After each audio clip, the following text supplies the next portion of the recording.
पिछले एपिसोड में सुहानी काल के जुल्म का शिकार बनती है, मगर आर्यन वक्त पर पहुंचकर इसकी जान बचा लेता है और काल को शिकस्त देता है। बाद में सुहानी अपने वालिद की जान बचाने के लिए आर्यन की खतरनाक शर्त मान लेती है, जिसके बाद इसके अपने माँ बाप भी इसे भूल जाते हैं। अब सुहानी आर्यन के घर में इसकी सेक्रेटरी बनकर रह रही है। एक तरफ आर्यन के दिल में नए एहसासात जन्म ले रहे हैं और दूसरी तरफ काल इंतकाम की आग में जल रहा है। अब देखें आगे। डिस्क्लेमर: ये कहानियाँ सिर्फ तफरीही मकसद से बनाई जाती हैं, इनका हकीकत से कोई ताल्लुक नहीं। सुबह हुई तो समीर सुहानी के कमरे में गया, मगर सुहानी अपने कमरे में नहीं थी। समीर ने सुहानी को आवाज़ दी, लेकिन सुहानी ने कोई जवाब नहीं दिया, क्योंकि वो कमरे में थी ही नहीं। समीर सुहानी को ढूंढने लगा। इसने एक दो कमरों में देखा, मगर सुहानी कहीं भी नहीं थी। आखिरकार समीर आर्यन के पास आया और बोला, भाई, क्या आपने सुहानी को किसी काम से भेजा है? आर्यन ने समीर की तरफ देखते हुए कहा, नहीं, मैंने सुहानी को कहीं नहीं भेजा। समीर ने आर्यन से पूछा, तो फिर सुहानी इतनी सुबह कहाँ चली गई? वो अपने कमरे में तो नहीं है। आर्यन ने समीर से कहा, तो फिर वो किचन में ही होगी। समीर बोला, भाई, पहले मैं किचन में ही था। मैंने नाश्ता बनाया और फिर सुहानी के कमरे में गया, मगर वो कमरे में नहीं थी। आर्यन ने थोड़ा सोचते हुए कहा, रुको, मैं अभी देखता हूँ। फिर आर्यन घर से बाहर आया और समीर भी आर्यन के पीछे ही था। सुहानी घर के बाहर कार के पास खड़ी थी। समीर ने आगे बढ़कर सुहानी से पूछा, तुम घर के बाहर क्या कर रही हो? सुहानी ने समीर से कहा, घर के अंदर मेरा सांस बंद हो रहा था, इसलिए मैं बाहर खुली हवा में आ गई। समीर बोला, क्या हुआ, तुम्हारी तबीयत तो ठीक है? सुहानी ने जवाब दिया और बोली, हाँ, मैं बिल्कुल ठीक हूँ। समीर ने कहा, चलो फिर नाश्ता करते हैं। सुहानी बोली, नहीं, हम पहले ही ऑफिस जाने के लिए लेट हो गए हैं। मैं ऑफिस में ही कुछ खा लूँगी।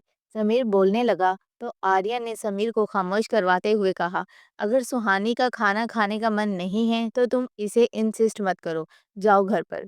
समीर थोड़ी सी नाराज़गी के साथ घर में चला गया। फिर सुहानी कार में बैठ गई और ये दोनों ऑफिस पहुंच गए। सुहानी आज भी आर्यन के कैबिन में नहीं गई। वो अब मैनेजर मोहित के कैबिन में बैठकर ही काम करने लगी। आर्यन काफ़ी देर तक सुहानी का इंतज़ार करता रहा कि वो अब कैबिन में आएगी, अब आएगी, मगर सुहानी कैबिन में नहीं आ रही थी। आर्यन का दिल सुहानी को देखने का कर रहा था। आर्यन कैबिन से बाहर आया और सुहानी को ढूंढने लगा। जब आर्यन मोहित के पास आया तो देखा कि सुहानी और मोहित दोनों मैगजीन में पजल का गेम खेल रहे थे। आर्यन को देखकर सुहानी और मोहित घबरा गए और फौरन खड़े हो गए। आर्यन ने मोहित से थोड़ी सख्त आवाज में पूछा, क्या मैं तुम लोगों को यहाँ गेम खेलने की सैलरी देता हूँ? मोहित बोला, सॉरी सर, पर हमने सारा काम खत्म कर दिया है। थोड़ा फ्री बैठे थे तो सुहानी ने कहा, चलो गेम खेलते हैं। आर्यन ने सुहानी से सर्द लहजे में कहा, अगर सारा काम खत्म हो गया था तो तुम्हें मेरे कैबिन में आकर मुझे बताना चाहिए था, ना कि यहाँ बैठकर गेम खेलनी चाहिए थी। सुहानी की नज़रें झुकी हुई थी और वो बोली, सॉरी सर, दोबारा ऐसा नहीं होगा। आर्यन मोहित की तरफ देखते हुए बोला, अगर फाइल का काम खत्म हो गया है तो तुम कुछ और काम करो, कंपनी की ईमेल्स चेक करो।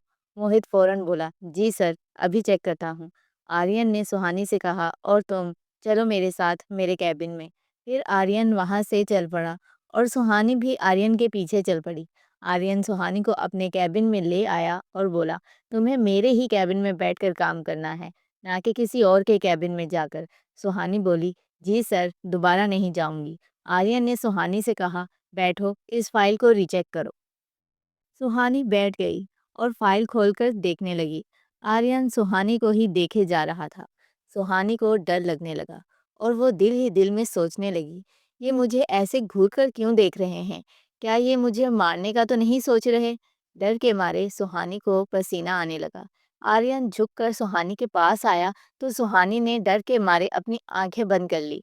आर्यन ने सुहानी के कान में आहिस्ता से कहा, डरो मत, मैं इंसानों को नहीं मारता। सुहानी ने फौरन अपनी आंखें खोल ली।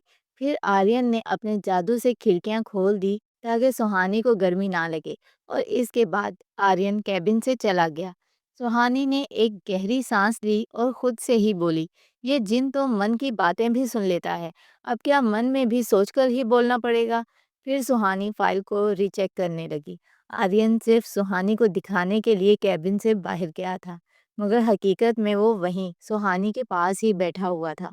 सुहानी को इल्म ही नहीं था कि वो इसके पास ही बैठा है। सुहानी अपना काम कर रही थी। खिड़की से आने वाली हवा इसके बालों को हल्का सा उड़ा रही थी। इसके बाल बार बार इसके चेहरे पर आ रहे थे। आर्यन ने अपने हाथ से सुहानी के बाल पीछे किए। सुहानी को यूं महसूस हुआ जैसे किसी ने इसके बालों को छुआ हो। वो डर कर फौरन बोली, इनका तो ऑफिस भी अब डरावना होता जा रहा है। सुहानी ने फौरन फाइल उठाई और कैबिन से भाग गई। आर्यन वहीं बैठा था और सोच रहा था, क्या मैंने सुहानी को ज्यादा ही डरा दिया है? मैं खुद पर काबू क्यों नहीं कर पा रहा? ये मुझे क्या होता जा रहा है? रात हो गई थी। सुहानी और आर्यन घर आ गए। सुहानी बगैर कुछ कहे अपने कमरे में चली गई। सुहानी ने अपनी ड्रेस चेंज की, फिर अपना हैंडबैग खोलकर सैंडविच निकालने लगी, मगर इसके हैंडबैग में कुछ भी नहीं था। सुहानी को याद आया, आज तो मैं खाने को कुछ भी नहीं लाई, अब क्या करूं?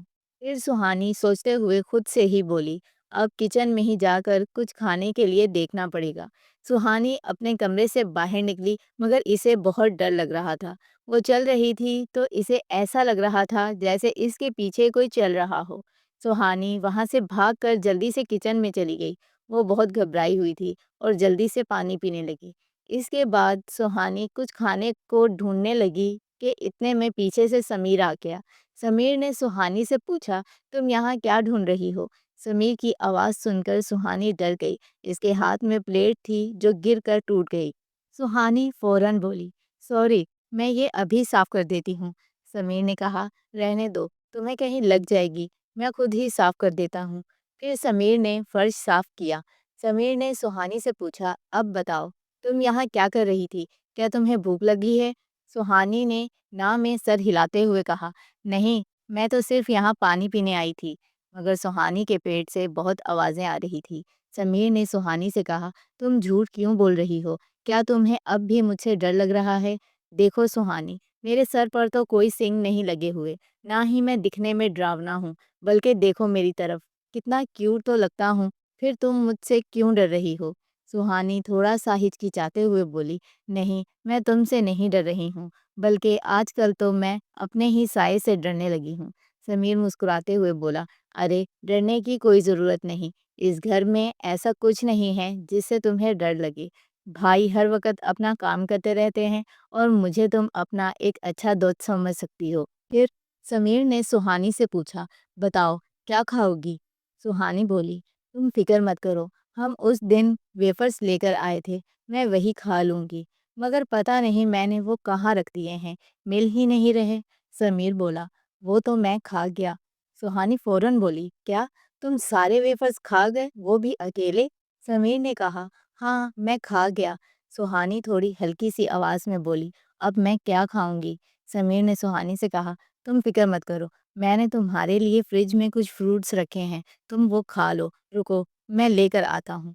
फिर समीर ने फ्रिज से फ्रूट निकाले और सुहानी को दे दिए और बोला, तुम मुझे अपना दोस्त समझ सकती हो, जब भी किसी चीज़ की ज़रूरत हो तो मुझे बता सकती हो। सुहानी ने फ्रूट पकड़ते हुए कहा, ठीक है। फिर समीर वहाँ से चला गया।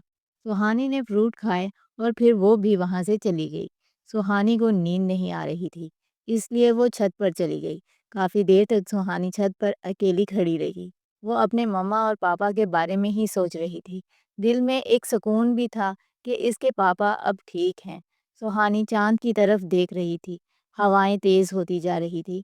अचानक सुहानी की आँख में कचरा चला गया और सुहानी को ठीक से दिखाई नहीं दे रहा था। सुहानी अपने कमरे में जाने के लिए मुड़ी तो अचानक आर्यन से टकरा गई। सुहानी ज़ोर से चिल्लाई। आर्यन ने फौरन सुहानी के होठों पर हाथ रखकर इसे खामोश करवाया और धीमी आवाज़ में बोला, चुप हो जाओ, इतना क्यों घबरा रही हो? मैं ही तो हूँ। सुहानी की आंखें ठीक से खुल ही नहीं रही थी और वो घबराई हुई आवाज़ में बोली, सर, मेरी आंख में कचरा चला गया है, मुझे कुछ भी नज़र नहीं आ रहा। आर्यन ने नरमी से सुहानी को थाम लिया, जैसे वो इसे गिरने से बचा रहा हो, और बोला, रुको, मैं अभी देखता हूँ, बस हिलना मत। वो आहिस्ता से इसके करीब झुका और इसकी आंख पर फूंक मारी। इसकी सांस की गर्मी सुहानी के चेहरे को छू गई और इसकी दिल की धड़कन बेइख्तियार तेज हो गई। सुहानी की आंख से कचरा निकल गया। जब सुहानी ने अपनी आंखें खोली तो आर्यन इसके बहुत ही करीब खड़ा था, इतना करीब कि वो इसकी सांसें महसूस कर सकती थी। आर्यन ने अब तक इसे छोड़ा नहीं था। इसके हाथ अब भी सुहानी के बाजू पर थे। एक लम्हे के लिए दोनों खामोश हो गए, हवा भी जैसे रुक सी गई हो। आर्यन की नज़रें सुहानी के चेहरे पर ठहर गई और सुहानी का दिल ज़ोर-ज़ोर से धड़कने लगा। इसे डर भी लग रहा था, मगर इस लम्हे में एक अजीब सा सुकून भी था। सुहानी ने नज़रें झुकाते हुए धीमी आवाज़ में कहा, "मुझे छोड़ दीजिए सर।" आर्यन ने खुद को संभाला और सुहानी को छोड़ दिया। सुहानी वहां से भाग गई और अपने कमरे में चली गई और आर्यन वहीं खड़ा रह गया, दिल में एक बेनाम सी उलझन लिए। वो सोच रहा था कि मुझे क्या हो रहा है, मैं खुद पर काबू क्यों नहीं रख पा रहा। सुबह हुई तो सुहानी और आर्यन ऑफिस पहुंच गए। सुहानी मोहित के पास जाने लगी तो आर्यन ने इसे रोका और पूछा, "कहाँ जा रही हो तुम?" सुहानी ने थोड़ी डरी हुई आवाज़ में जवाब दिया, "वो सर, मैं मैनेजर से आपका आज का शेड्यूल लेने जा रही हूँ।" आर्यन ने सुहानी की तरफ देखते हुए कहा, "मोहित के कैबिन में जाने की कोई ज़रूरत नहीं है। मैं खुद ही मोहित से आज का शेड्यूल मंगवा लूँगा। तुम मेरे साथ मेरे कैबिन में चलो।" फिर सुहानी आर्यन के साथ इसके कैबिन में गई। आर्यन ने सुहानी से कहा, "तुम यहाँ बैठो और यहीं बैठकर तुम्हें काम करना है।" सुहानी खामोशी से बैठ गई। इसे बुरा लग रहा था, क्योंकि आज से पहले कभी भी किसी ने इस पर हुक्म नहीं चलाया था। सुहानी के दिल में रोना आ रहा था। इसकी आंखों में आंसू झलक रहे थे, मगर वो खुद को रोक रही थी, सिर्फ इसीलिए कि इस जिन ने इसके पापा की जान बचाई थी। सुहानी आर्यन के कैबिन में बैठी काम करने लगी। इसने फाइल का काम जल्दी जल्दी ख़त्म कर लिया। सुहानी ने फाइल आर्यन को दी और वहाँ से जाने लगी, मगर आर्यन ने इसे कैबिन से बाहर जाने नहीं दिया। आर्यन ने अपने जादू से ही सुहानी को चेयर पर बांध दिया। सुहानी बहुत डर गई। आर्यन सुहानी के पास आकर बैठा और बोला, "मैंने कहा था ना कि तुम इस कैबिन से बाहर नहीं जाओगी, तो फिर तुम बाहर क्यों जा रही हो?" सुहानी रोने लगी और रोते हुए बोली, "मुझे दर्द हो रही है, प्लीज़ मुझे खोल दीजिए।" आर्यन ने एक लम्हे के लिए इसकी नम आँखों को देखा तो इसका दिल भी बेचैन हो गया। इसके आँसू आर्यन के दिल पर गिरे। एक लम्हे के लिए आर्यन की नज़रें इसके चेहरे पर ठहर गई। आर्यन ने फ़ौरन जादू ख़त्म कर दिया। "मैं तुम्हें तकलीफ़ नहीं देना चाहता था," इसने धीमी आवाज़ में कहा। सुहानी डरी हुई चेयर पर बैठी रही, आँखों में आँसू और दिल में खौफ़ लिए। आर्यन ने नज़र चुराकर बस इतना कहा, "जाओ यहाँ से।" सुहानी फौरन उठी और वहाँ से भाग गई और आर्यन वहीं बैठा रह गया, दिल में एक नया एहसास लिए जो इसके जादू से बहुत ज़्यादा ताकतवर था। सुहानी वॉशरूम गई। इसने अपना मुंह धोया और खुद को संभाला। सुहानी मोहित के कैबिन में आ गई। मोहित ने सुहानी से पूछा, "क्या हुआ? सब कुछ ठीक तो है?" सुहानी ने हल्का सा मुस्कुरा कर कहा, "हाँ, सब कुछ ठीक है।" मोहित ने सुहानी से कहा, "आओ यहाँ आकर बैठो।"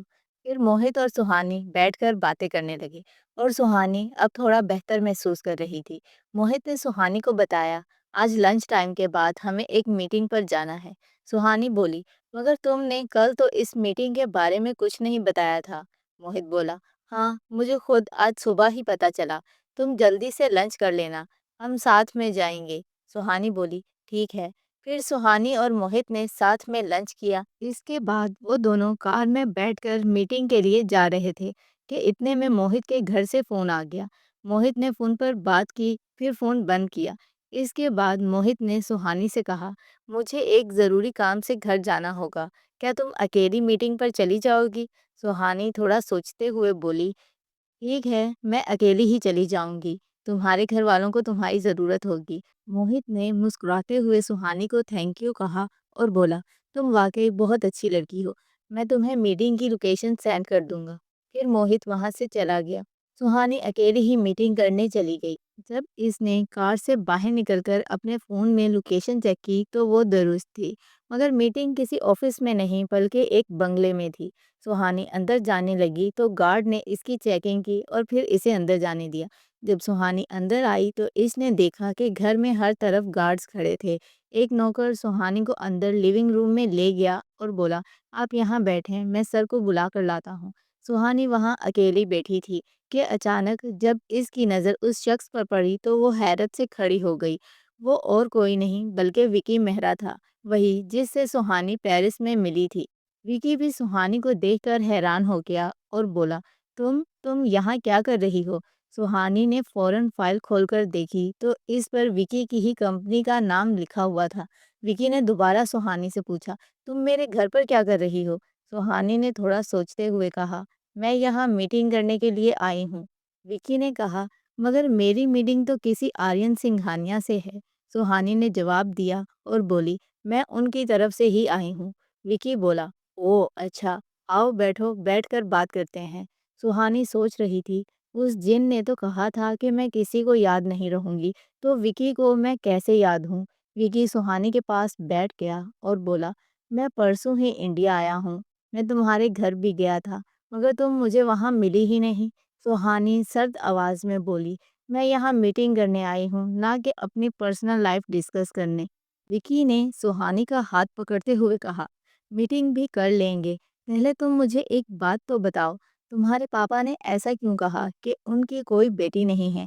ऐसा भी तुमने क्या किया है कि उन्होंने तुम्हें अपनी ज़िंदगी से ही अलग कर दिया? सुहानी ने फौरन अपना हाथ छुड़वाया और बोली, मुझे लगता है तुम्हें मीटिंग नहीं करनी है। मुझे लगता है मुझे यहाँ से जाना चाहिए। सुहानी ये कहकर चलने लगी, मगर विकी ने इसका हाथ पकड़ लिया और बोला, इतनी जल्दी भी क्या है जाने की? अभी अभी तो तुम आई हो। सुहानी ने गुस्से से कहा, मेरा हाथ छोड़ो। विकी ने भी गुस्से में कहा, तुमने मुझसे शादी करने से मना किया था ना? अब मैं तुम्हारा वो हाल करूँगा कि कोई भी तुमसे शादी करने के लिए हाँ नहीं कहेगा। विकी सुहानी को ज़बरदस्ती कमरे में ले गया। सुहानी गुस्से से बोल रही थी, ये तुम ठीक नहीं कर रहे हो, मेरे पापा तुम्हें नहीं छोड़ेंगे। विकी ने सुहानी को बेड पर धक्का दे दिया और कमरे का दरवाज़ा बंद कर दिया। अब सुहानी को शदीद डर लगने लगा। सुहानी डरी और घबराई हुई आवाज़ में बोली, देखो, मेरे पास मत आना। सुहानी रोने लगी। विकी इसके करीब आने लगा कि अचानक पीछे से आर्यन ने विकी को पकड़कर ज़ोर से पीछे खींच लिया। विकी ने हैरान होकर आर्यन को देखा और बोला, कौन हो तुम और इस रूम में कैसे आए? आर्यन ने सुहानी की तरफ देखा तो वो बहुत बुरी तरह डरी हुई थी और रो रही थी। विकी ने गुस्से में आर्यन को धक्का दिया और बोला, तुम इस रूम में कैसे आए? आर्यन ने सर्द लहजे में कहा, तुम्हारी हिम्मत कैसे हुई सुहानी को हाथ लगाने की? आर्यन ने विकी का हाथ इतने गुस्से से पकड़ा कि विकी के हाथ की हड्डी ही टूट गई। विकी दर्द से चीख उठा, इससे तकलीफ बर्दाश्त नहीं हो रही थी। आर्यन ने विकी से कहा, ये मेरी सेक्रेटरी है, दोबारा इसके साथ ऐसा कुछ करने का सोचा भी तो मैं तुम्हें कहीं का नहीं छोड़ूंगा। फिर आर्यन ने सुहानी का हाथ पकड़ा और इसे वहां से ले गया। सुहानी रो रही थी। आर्यन ने नरमी से कहा, सॉरी, मुझे आने में थोड़ी देर हो गई। सुहानी इस वक्त कुछ बोलने की हालत में नहीं थी। सुहानी सीधा अपने कमरे में चली गई। आर्यन भी सुहानी के कमरे में गया। सुहानी ने अपने आंसू साफ किए और बोली, आपने मेरी मदद की, इसके लिए शुक्रिया। अब आप मेरे कमरे से जा सकते हैं। आर्यन ने सुहानी की तरफ देखते हुए कहा, तुम दोबारा अकेली कहीं भी नहीं जाओगी। सुहानी ने कहा, मगर आप ही तो कहते हैं कि अगर मैनेजर ना हो तो तुम अकेली ही मीटिंग अटेंड करने जाया करो। और आपने तो कहा था कि मैं किसी को याद नहीं रहूंगी, तो वो विकी को मैं कैसे याद हूँ? आर्यन ने सुहानी से कहा, तुम फिक्र मत करो, अब से वो भी तुम्हें भूल जाएगा। और अब मैं ही कह रहा हूँ, तुम दोबारा किसी मीटिंग में अकेली नहीं जाओगी, सिर्फ मेरे साथ जाओगी। सुहानी आर्यन की तरफ देखती रही। ये कहकर आर्यन वहां से चला गया। सुहानी आज काफी सदमे में थी, इसलिए वो जल्दी सो गई। सुबह हुई, समीर आर्यन के पास आया और बोला, भाई, आज संडे है, आज आपकी नाश्ता बनाने की बारी है। आर्यन ने समीर की तरफ देखते हुए कहा, हाँ मुझे पता है। फिर समीर और आर्यन किचन में आ गए। आर्यन ने समीर से पूछा, बताओ फिर क्या खाओगे तुम? समीर ने थोड़ा सोचते हुए कहा, कुछ भी अच्छा सा बना दें। आर्यन ने जादू किया तो सामने अच्छा सा ब्रेकफास्ट आ गया। समीर ने आर्यन से कहा, भाई मैं अभी सुहानी को लेकर आता हूँ। फिर समीर सुहानी के कमरे में गया। सुहानी उठी। वो सोचने लगी, आज तो ऑफिस नहीं जाना, अब क्या करूँ, पूरा दिन घर पर ही रहना पड़ेगा। सुहानी फ्रेश हुई। इतने में सुहानी के कमरे के दरवाजे पर दस्तक हुई। सुहानी ने दरवाज़ा खोला तो सामने समीर खड़ा था। समीर ने सुहानी से कहा, आ जाओ, साथ में नाश्ता करते हैं। सुहानी मुस्कुराते हुए बोली, हाँ क्यों नहीं। फिर समीर और सुहानी ने खामोशी से नाश्ता कर लिया। समीर ने सुहानी से पूछा, आज तुम्हें नाश्ता कैसा लगा। सुहानी बोली, हाँ आज नाश्ता अच्छा था। फिर सुहानी वहाँ से उठकर चली गई। वो अपने कमरे में अकेली बैठी बोर हो रही थी कि इतने में इसके कमरे में समीर आया और बोला, चलो मेरे साथ। वो सुहानी को अपने साथ हॉल में ले आया और बोला, चलो गेम खेलते हैं। अगर तुम जीत गई तो तुम जो कहोगी मैं करूँगा, और अगर मैं जीत गया तो जो मैं कहूँगा वो तुम्हें करना होगा। सुहानी ने थोड़ा सोचते हुए कहा, मगर तुम तो एक जिन हो, तो तुम ही जीतोगे ना। समीर बोला, अरे मैंने कितनी बार कहा है मुझे जिन मत कहा करो, और उस दिन भी तो तुम जीत गई थी, तो अब भी वैसे ही खेलना बिना डरे। सुहानी बोली, पक्का तुम कोई चीटिंग तो नहीं करोगे। समीर बोला, बिल्कुल नहीं। वैसे भी भाई ने मेरी सारी पावर्स वापस ले ली हैं, तो चीटिंग का तो सवाल ही पैदा नहीं होता। सुहानी बोली, चलो ठीक है, फिर खेलते हैं वीडियो गेम। समीर ने कहा, नहीं, आज हम कुछ और खेलेंगे। सुहानी बोली, तो फिर बताओ क्या खेलना है तुम्हें। समीर बोला, आज हम लूडो खेलेंगे। सुहानी हंसते हुए बोली, अरे ये तो बच्चों का गेम है।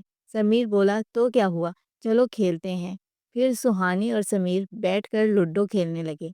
गेम काफ़ी लंबी हो गई थी, मगर सुहानी को बहुत मज़ा आ रहा था। आखिर में समीर जीत गया और सुहानी हार गई। समीर खुशी से बोला, अब मैं तुमसे जो मांगूंगा तुम्हें देना होगा। सुहानी बोली, ठीक है, बोलो मुझे क्या करना होगा। समीर बोला, तुम्हें मेरी एक बात माननी पड़ेगी। सुहानी ने कहा, बोलो, मैं मानूंगी। समीर ने सुहानी से कहा, तुम मुझसे पहले की तरह बात करोगी, मुझे अपना दोस्त मानोगी और मुझसे बिल्कुल भी नहीं डरोगी।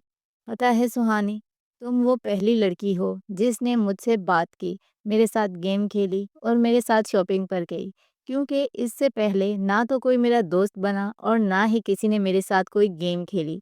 समीर की बातें सुनकर सुहानी उदास हो गई और फिर सोचते हुए बोली, तुम फिक्र मत करो, अब से मैं तुम्हारी सबसे अच्छी दोस्त बनूंगी। समीर और सुहानी खुशी खुशी बैठकर बातें करने लगे। आर्यन दूर से खड़ा सुहानी को हंसते हुए देख रहा था। सुहानी को हंसता देखकर आर्यन को भी अच्छा लग रहा था। आर्यन सुहानी और समीर के पास आया तो सुहानी घबरा कर खड़ी हो गई। आर्यन ने समीर से कहा, आज हमें रात को एक पार्टी पर जाना है, इसलिए तुम वक्त पर तैयार हो जाना। समीर ने आर्यन से कहा, जी भाई ठीक है। आर्यन ने सुहानी की तरफ देखते हुए कहा, और तुम भी पार्टी में हमारे साथ चलोगी। सुहानी ने भी कहा, ठीक है सर। फिर आर्यन वहां से चला गया और सुहानी भी अपने कमरे में आ गई। रात हो गई थी। आर्यन और समीर तैयार हो गए थे, मगर सुहानी अभी तक नहीं आई थी। आर्यन ने समीर से कहा, तुम यहीं रुको, मैं सुहानी को लेकर आता हूँ। आर्यन सुहानी के कमरे के बाहर खड़ा था। आर्यन ने सुहानी को आवाज़ दी और बोला, तुम बाहर क्यों नहीं आ रही हो। अगर तुम बाहर नहीं आई तो मैं अंदर आ जाऊंगा। सुहानी ने दरवाज़ा खोला, मगर वो अभी तक तैयार नहीं हुई थी। आर्यन ने सुहानी से पूछा, ये सब क्या है, तुम अब तक तैयार क्यों नहीं हुई हो। सुहानी खामोशी से कमरे के अंदर चली गई। आर्यन भी कमरे में आ गया। आर्यन ने देखा कि सुहानी ने पूरे कमरे में उद्यम मचा रखा था। हर तरफ कपड़े बिखरे पड़े थे। कमरा देखकर आर्यन बोला, ये सब क्या है और तुम अब तक तैयार क्यों नहीं हुई हो। सुहानी ने नज़रें नीचे करते हुए कहा, सॉरी सर, मैं आपके साथ पार्टी में नहीं आ सकती। आर्यन ने पूछा, वो क्यों। सुहानी बोली, वो इसलिए सर कि मेरे पास पार्टी में पहनने के लिए कोई भी ड्रेस नहीं है। आर्यन ने कहा, यहाँ तो इतने सारे ड्रेसेस पड़े हैं, कुछ भी पहन लो। सुहानी फौरन बोली, ये क्या कह रहे हैं आप, पार्टी में हम कुछ भी नहीं पहनकर जा सकते, इसके लिए हमें पहले से तैयारी करनी पड़ती है, और ये सब ड्रेसेस तो बहुत पुराने हो गए हैं, मैं अब इन्हें नहीं पहन सकती। आप अकेले ही पार्टी में चले जाइए, और मेरा कमरा भी कितना बिखरा पड़ा है, इसे साफ करने में भी वक्त लगेगा, इसलिए मैं आपके साथ नहीं जा सकती। ये सुनकर आर्यन ने अपने जादू से पूरा कमरा साफ कर दिया। सुहानी ये सब देखकर हैरान रह गई।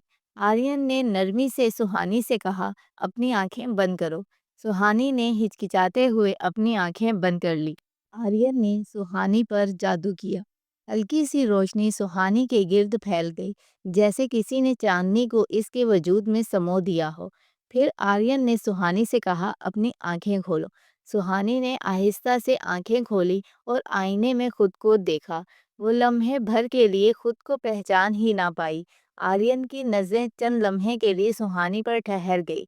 आर्यन ने कहा, चलो अब हमें देर हो रही है। फिर सुहानी और आर्यन बाहर आ गए।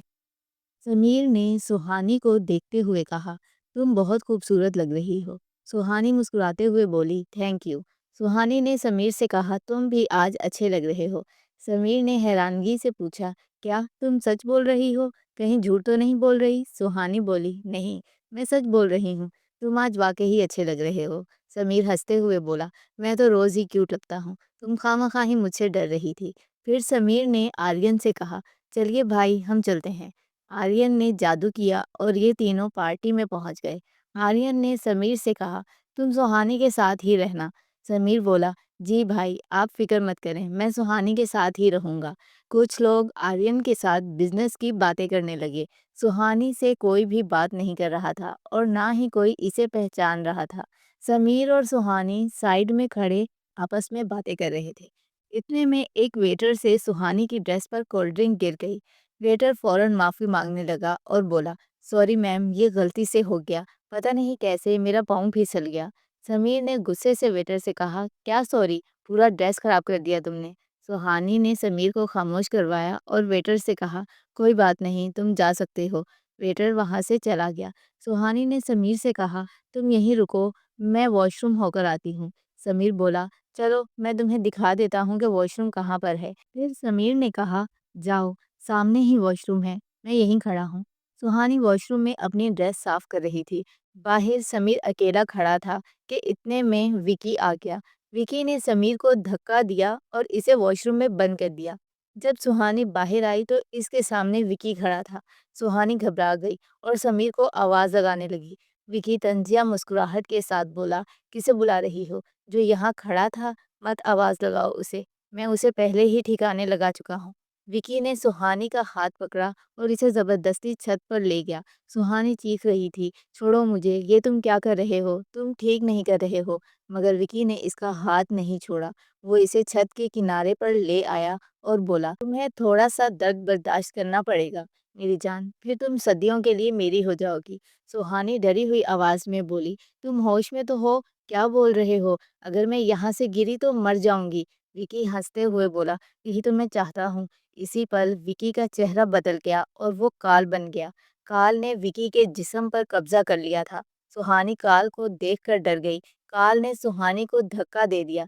सुहानी नीचे गिरने लगी कि इतने में आर्यन ने इसे पकड़ लिया। सुहानी बहुत ज्यादा डरी हुई थी। वो दोनों हवा में थे। सुहानी की आंखों में डर और आंसू साफ नजर आ रहे थे। आर्यन ने इसे अपने सीने के करीब कर लिया, इतना करीब कि सुहानी इसके दिल की धड़कन सुन सकती थी। इसकी आवाज़ नरम मगर पुरयकीन थी। जब तक मैं हूँ तुम्हें कुछ नहीं होगा, मैं हूँ ना। हवा तेज थी मगर आर्यन के बाजू सुहानी के लिए एक महफूज हासार बन गए थे। सुहानी को अब भी डर लग रहा था मगर आर्यन की कुर्बत में एक अजीब सा सुकून भी था। आंखें बंद करो, आर्यन ने सरगोशी की, और मुझ पर यकीन रखो। सुहानी ने कांपते हुए आंखें बंद कर ली। अब इसे नीचे की गहराई नहीं दिख रही थी। आर्यन ने नीचे देखे बगैर बस सुहानी को थामे रखा, जैसे इस लम्हे में इसकी पूरी दुनिया वही हो। सुहानी ने कांपती हुई आवाज़ में बस इतना कहा, मुझे छोड़ना मत। आर्यन ने इसके माथे के करीब झुकते हुए धीरे से कहा, मैं कभी नहीं छोड़ूंगा। हवा इनके इर्द-गिर्द गर्दिश कर रही थी। सुहानी के बाल आर्यन के चेहरे को छू रहे थे। एक लम्हे को आर्यन ने भी सांस रोक ली। जब तक मैं हूँ, आर्यन ने धीरे से कहा, कोई ताकत तुम्हें छू भी नहीं सकती। फिर आर्यन ने इसे आहिस्तगी से नीचे उतारा, मगर खौफ और थकन के बायस सुहानी इसके बाजुओं में ही बेहोश हो गई। फिर आर्यन सुहानी और समीर को वापस घर ले आया। आर्यन ने सुहानी को इसके कमरे में ले जाकर बेड पर लेटा दिया। इसके बाद आर्यन समीर के पास आया। समीर ने आर्यन से माफ़ी मांगते हुए कहा, सॉरी भाई, मुझे नहीं पता वो कौन था जिसने मुझे वॉशरूम में बंद कर दिया था। आर्यन ने समीर से कहा, ठीक है, मैं देख लूँगा कि वो कौन-सा इंसान था जिसने तुम्हें बंद किया। समीर वहाँ से जाने लगा तो आर्यन ने इसे रोक लिया और बोला, तुम अपना जादू वापस ले सकते हो। समीर मुस्कुराते हुए बोला, क्या बोल रहे हो भाई? सच में? आर्यन ने कहा, हाँ, तुम अपना जादू वापस ले सकते हो, मगर दोबारा ऐसी गलती नहीं होनी चाहिए। समीर ने कहा, जी भाई, मैं आइंदा ख्याल रखूँगा। फिर आर्यन ने समीर को इसका जादू वापस कर दिया। समीर मुस्कुराते हुए बोला, थैंक यू भाई। आर्यन ने कहा, ठीक है, अब जाओ यहाँ से। फिर समीर वहाँ से चला गया। आर्यन सारी रात सुहानी के पास ही बैठा रहा। वो सोच रहा था कि पार्टी में तो सुहानी को कोई भी नहीं पहचानता था। फिर आखिरकार वो कौन था जो इसे छत पर ले गया और किसने इसे छत से धक्का दिया। जब मैं छत पर पहुंचा तो वहां कोई भी मौजूद नहीं था। आखिर पार्टी में ऐसा भी कौन था जो सुहानी को मारना चाहता था? दूसरी तरफ काल बहुत ही गुस्से में था। वो खुद से ही बोल रहा था, आर्यन, तुम बार बार इस लड़की को बचाना छोड़ दो, वरना मुझे तुम्हें ख़त्म करना पड़ेगा। सुबह हुई तो सुहानी की आंख खुली। वो अपने कमरे में अकेली थी। सुहानी को रात का हादसा याद आ रहा था, मगर इसे ये याद नहीं था कि विकी के अंदर काल आ चुका है। सुहानी फ्रेश हुई और ऑफिस जाने के लिए बाहर आई तो आर्यन ने इससे पूछा, अब तुम्हारी तबीयत कैसी है? सुहानी बगैर कुछ कहे आगे बढ़ने लगी। आर्यन ने इसे रोका और कहा, मैं तुमसे कुछ पूछ रहा हूँ। सुहानी मध्यम सी आवाज में बोली, मैं ठीक हूँ सर, ऑफिस चलते हैं, वैसे भी मेरी वजह से आपको देर हो गई है। आर्यन ने सुहानी से पूछा, कल तुम्हें छत से किसने धक्का दिया था? सुहानी ने आर्यन की तरफ देखते हुए जवाब दिया, विकी था, पार्टी में, वो मुझे छत पर ले गया था। आर्यन ने कहा, आज ऑफिस जाने की कोई ज़रूरत नहीं, तुम घर पर ही रहो। ये कहकर आर्यन हवा में गायब हो गया। सुहानी खामोशी से अपने कमरे में चली गई। इधर विकी अपने कैबिन में अकेला खड़ा था और वो सुहानी के बारे में ही सोच रहा था। इतने में आर्यन विकी के ऑफिस में इसके पास आ गया। विकी ने आर्यन को देखकर तंजिया मुस्कुराहट के साथ कहा, तुम बड़े अजीब इंसान हो, कहीं पर भी आ जाते हो, कहीं तुम कोई जिन तो नहीं हो? आर्यन बोला, ओह, तो मैं तुम्हें अब भी याद हूँ। विकी ने कहा, हाँ। आर्यन ने विकी से पूछा, वैसे ऐसा भी कौन सा डॉक्टर मिल गया तुम्हें कि तुम्हारा हाथ इतनी जल्दी ठीक हो गया? विकी हंसते हुए बोला, तुम्हें इससे क्या मतलब? मुझे सब कुछ याद है। लगता है तुम्हारा जादू मुझ पर ठीक से काम नहीं किया मिस्टर आर्यन। ये सुनकर आर्यन ने गुस्से से विकी का गिरेबान पकड़ लिया और बोला, मगर मुझे अब सब कुछ समझ आ गया है कि मेरा जादू तुम पर काम क्यों नहीं किया। फिर आर्यन ने गुस्से भरे लहजे में कहा, अभी इसी वक्त बाहर आओ। अचानक विकी का चेहरा बदल गया और अब काल सामने आ गया। काल ने आर्यन को पीछे धकेलते हुए कहा, क्या हुआ? सुबह सुबह इतने गुस्से में क्यों हो? आर्यन गुस्से भरी आवाज में बोला, कल तुमने सुहानी के साथ जो किया वो ठीक नहीं था। देखो काल, मैं तुम्हें पहले भी समझा चुका हूँ, सुहानी से दूर रहो। काल ने अपनी सर्द आवाज में जवाब दिया, मैं अब सुहानी से दूर नहीं रह सकता, सुहानी को मरना ही होगा। ये सुनकर आर्यन ने गुस्से से काल का गला पकड़ लिया और जोर से दबाया। काल हंसते हुए बोला, तुम मुझे नहीं मार सकते, मैं इस इंसान के जिस्म में हूँ और मुझे मालूम है कि तुम इंसानों को नहीं मार सकते।